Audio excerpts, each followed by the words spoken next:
I'm the director of Rising Silence, a feature documentary film that sheds light on the lives of Birangona women in the aftermath of the Liberation War of Bangladesh. They are wartime rape survivors.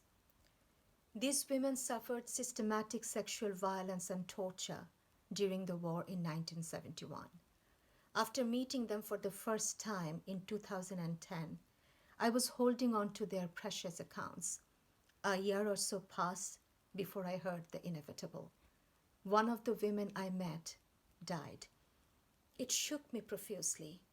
I did not want to forget her face. Her name was Bahatun. At the time, I felt the urgency to save their stories as a more permanent record, because I knew when a Birangona woman dies, her story dies with her. That forced me to return to Bangladesh in 2013 with our arts company Kamala Collective to work on a theatrical production called Birangona Women of War, based on their stories. After watching their own accounts on stage, they said, "Go, tell the world." As I look back now, I think the journey of Rising Silence began on that very day. We could dismiss their accounts as isolated incidences of a forgotten war at a distant land, committed almost 50 years ago. But the problem is that the same strategy of using sexual violence and rape continues to be carried on in armed conflicts today. As we speak, there are 15 armed conflicts taking place across the world. So does the use of sexual violence.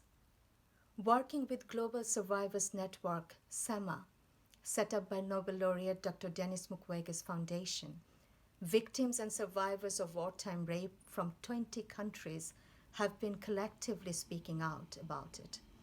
It is time for all of us to join them. We need to amplify and spread survivors' voice by telling their stories and by joining the global movement with them to end the use of rape as a weapon of war. Hello, the Hague Global Cinema Festival. Thank you for choosing Rising Silence. For me, Rising Silence is about the journey between women, sharing their lives and showing the power of love that can overcome everything. The reason I got involved was to understand better what happens when a person, an artist from Bangladesh, takes that journey, not knowing where it's going to lead her. And I think that was very powerful for me, because so much of what is developed in the world of film necessarily, in terms of necessity, has to be thought about and developed and constructed all the way through. We are storytellers, and that's what we have to do.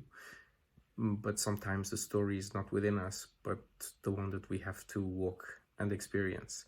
And that was something fundamental in also the experience that I had with LEESA and the women through the editing process, because that is when I truly understood what they were trying to do, which was to break the fourth wall, to bring LEESA within the screen, to show each other as equals in terms of being human, being women, being people who have lived a life they want to share. And they want to share that through the existence of love when everything made that impossible. And I think that is very powerful, because surely everything sometimes in life strives to make us believe that that is not true.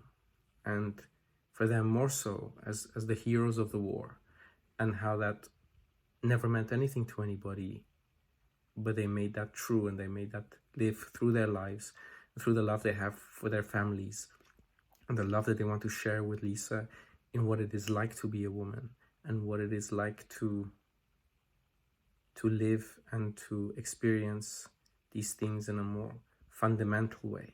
That is where the story becomes more than words. Is an imperfect experience, is an imperfect explanation, I know, but it's one that is fundamental to me, because often in life you find yourself in impossible places and you have to find that power within, and much of that is held in what it means to love. And I thank LEESA and the Birangona women for that. And I thank you for this opportunity. Thank you so much.